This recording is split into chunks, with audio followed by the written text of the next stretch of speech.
5 factors of soil formation and parent material. There's the climate, there is the topography, you have the biology of the system, and you also have time.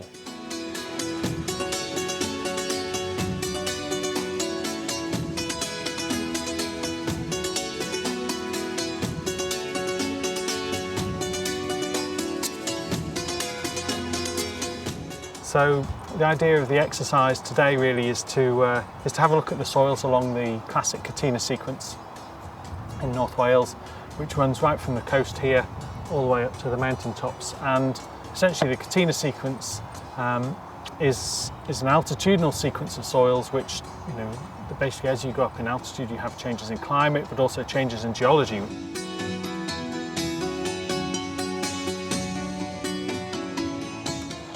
So here we have the second site in the Catena sequence. It's a brown earth soil in the UK classification system, but really we're looking at an Alfisol, and it's the second site on the Catena sequence.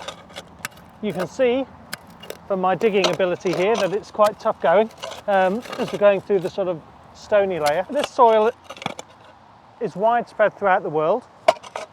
It's also probably the most common lowland soil in England and Wales and major parts of Scotland. And that tells you something really about the quality of the soil that we've got here. And even though it seems like it's quite difficult to dig here, this is probably one of the most fertile soils we have in the UK, and of course it's the base upon which we do grassland production for sheep and dairy. It is the basis for our arable cropping systems for growing wheat, and it's also for lowland forestry. This is probably the soil that we want to pick because this is a really productive soil in the sense that the characteristic features of it are really suitable for primary production, i.e. the growth of plants and trees. And that is because in the history of soils, if you think about some of the oldest soils in the world, maybe 5-10 million years old, for example, are the oldest soils that we might come across in our travels. This one is a relatively young soil. It dates back to the last glacial period, or the end of the last glacial period, and that dates it at about 10,000 years old. And it hasn't always looked like this today. Of course, when we came through the end of the last glacial period, this site was under permafrost. So we had maybe 1,000 years of permafrost here. So it was almost like an Arctic soil, would have almost been like a gelisol to some extent, which is soils that you classically find in the Arctic Circle.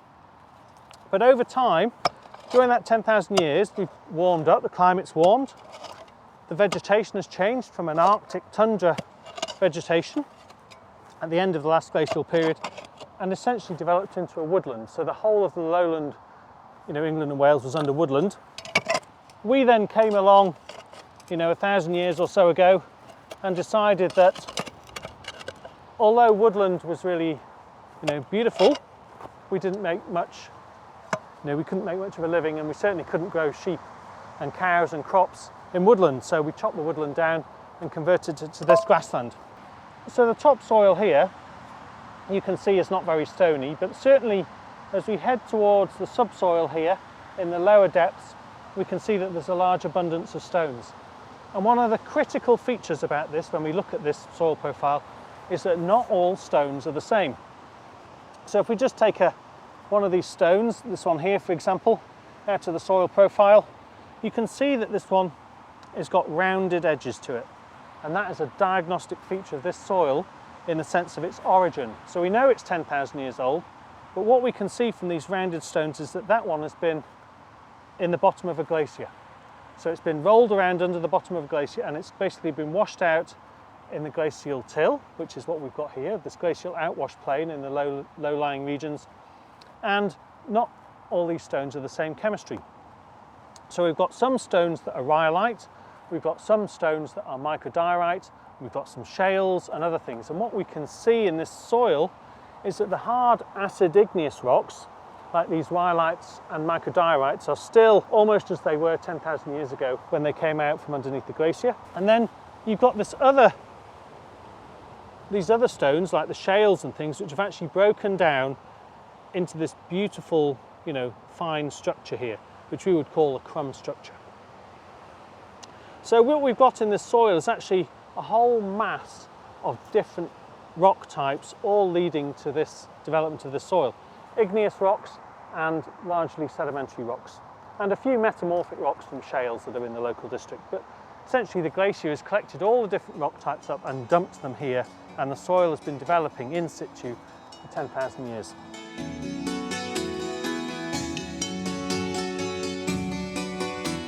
So if we look at the horizons here, you could be mistaken in thinking that this was an entisol or an insectisol. It all looks like the same colour, which means that you might think that there's no horizons here at all, no distinct coloured layers. But actually, what we're not seeing really is that there are finer shades of horizons. And actually, in this soil, one of the real features about this soil is because we've got this high base status soil. And what I mean by that is that it's got high amounts of nutrients like sodium, potassium, calcium and magnesium from the rocks that were here. This soil is very fertile and it attracts earthworms. And that has one characteristic feature, is that it leads to a process called bioturbation. So in this bit of soil here, we might find that there's 100 earthworms inhabiting just this sort of small area here.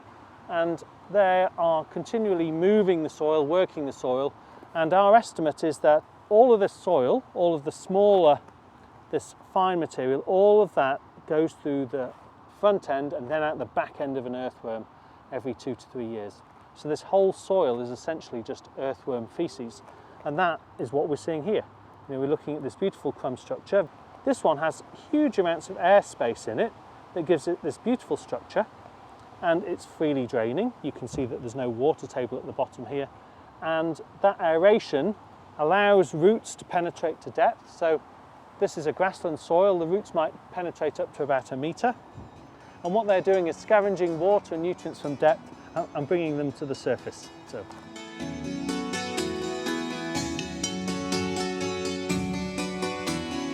So the 5 factors of soil formation, they are the 5 factors that really characterise a site, and we use those to describe how the soil is formed, that process of what we call pedogenesis. And some people would add a 6th factor, which is man, because we've changed so many of the soils in the world so far. But for the 5 key factors that Vasily Dokuchayev came up with when we first, the grandfather of soil science in a sense, we've got topography. It's a flat site. We're not gaining any material at this site in terms of new soil material. It's basically just developing in situ. But what that's meaning is that the rainfall is leaching through this site. So brings us on to climate. So we have a climate, again, it's similar to the last site. We have about 1,000 millimetres per year. So that's, the easiest way to think about that is, you've got a metre of water that is essentially moving through the soil. And when we look at evaporation or transpiration from plants, that always means that we have, in this particular location, a net downward movement of water through the soil profile. And that is generating a process which we call leaching, which is the movement of water through the soil and the fact that it's taking things like sodium, potassium, calcium, all those nutrients with it. The temperature is about 11 degrees centigrade here. It's in a slightly warmer, less exposed location than the first site we visited, but it's marginal. But what that means is that occasionally we get frosts here. It's not very common. We're more closer to the hillside, so it gets a little bit cooler in the winter. But we don't have many frosts here. So we don't really have, freeze-thaw as a process which is really generating the soil here. And in terms of the other factors of soil formation, we have biology. We can see here we have a lush biology. We have a mixture of trees, and we have this very fertile agricultural grassland. And of course we are fertilising this agricultural grassland. We've raised the pH by adding lime to 6.2 to make it perfect for plant production, because we're trying to feed sheep. And that leads to a really high productivity of this soil. So in the sense that we're generating lots of plant material on the top, but beneath the surface we're generating lots of root material. And when you look at this soil here, you can see it has its characteristic feature, of course, is that, you know, we call this a brown earth. It's also called an alfisol, and the reason we call it this brown earth is because it has this beautiful crumb structure and it has this beautiful brown colour. In terms of the other factors of soil formation, I've said that, you know, this site is 10,000 years old, so we're still at the early stages of soil development. Given time, given another 100,000 years, you know, where will we go? We might end up, you know, heading towards the soils that we might find, you know, in more tropical regions, or, you know, it just depends on how the climate changes, whether we get drier here or whether we get wetter. And I think that's always an important thing to consider in soils. You know, we've got sites that are, like this one was once a, you know, a periglacial site. It was, you know, we were close to glaciers. It was an Arctic soil, and then we've moved through to a temperate forest ecosystem, as we see now. So soils are never static, they're continually changing over time, and I think that's always, this pedogenesis cycle is always something that we need to consider. In terms of the last factor of soil formation, we have parent material, and I think I said that, you know, we have a mixture of rock types here. Each of these stones here probably represents a different type of geology that came from up the valley. So we have shales and schists, we have microdiorites, we have bits of rhyolite. One thing we don't really have here is sandstones, but we have some metamorphic rocks like slate, which is coming from up the valley, and we have these mica schists and things, which are also part of the complex geology that we find in this region. And so we've got a mixture of rock types here that basically make up this soil.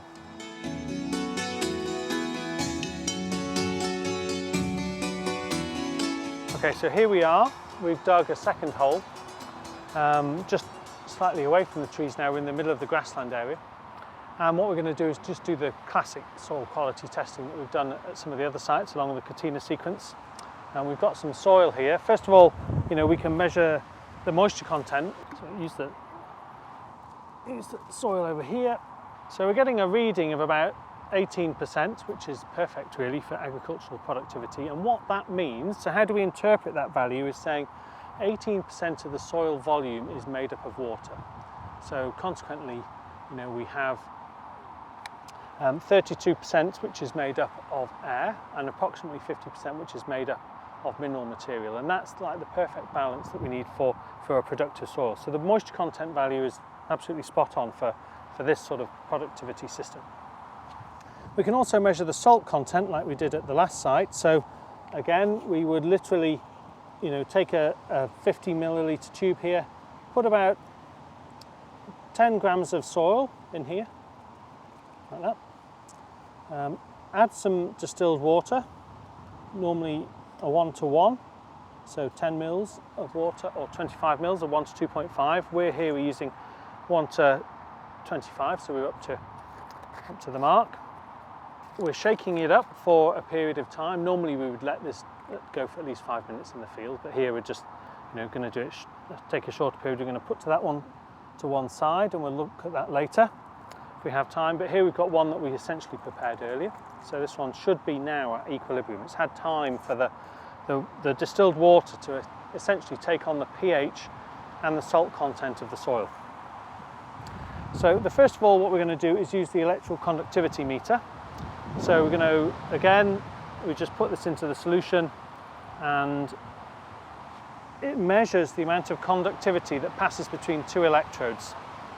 And what we can see here, if we look at this meter, is the value is actually about 0.2 millisiemens per centimetre, so, you know, hugely less than the first site that we were at, the saline site, where we were in the sort of 10 millisiemens per centimetre. So here we're about 0.2, or 200 microsiemens per centimetre, and that shows us that we're not salty. We're below the critical 2 millisiemens per centimetre threshold where plant production is inhibited by salt, so perfect. And 0.2 actually means that we've got a pretty high nutrient content here. So clearly, if we had no nutrients in the soil, we just had distilled water, this would be reading almost zero. 2000 is our limit, and 200 is actually bang on where we need to be for high nutrient content. So again, it matches with the location of this alfisol and, you know, the base-rich nutrient status of this soil. We can also check with the pH meter here. So typically in this type of environment, we've tried to maximise plant productivity here. We've tried to maximise grass production, and that has meant that we've actually limed the soil here. We've added calcium carbonate and just tipped it up slightly. If we have the pHs too low, if we go down to about pH less than 5.5, nutrients aren't as available, and we have what's called aluminium, which becomes toxic to plants, and that becomes soluble at around pH 4.5. So we really don't want to be heading into that area at all. So what we've got here is actually a pH of about 6.1, which is, is pretty close to optimal for a grassland. So I think, everything stacks up here, that we've got a nice nutrient-rich, highly fertile Alfisol. We're not seeing so many horizons because of the bioturbation of the earthworms, but what we are seeing, is this beautiful crumb structure, nicely freely draining soil profile, nice root penetration to depth, and an excellent place for plant productivity, sheep and cow production.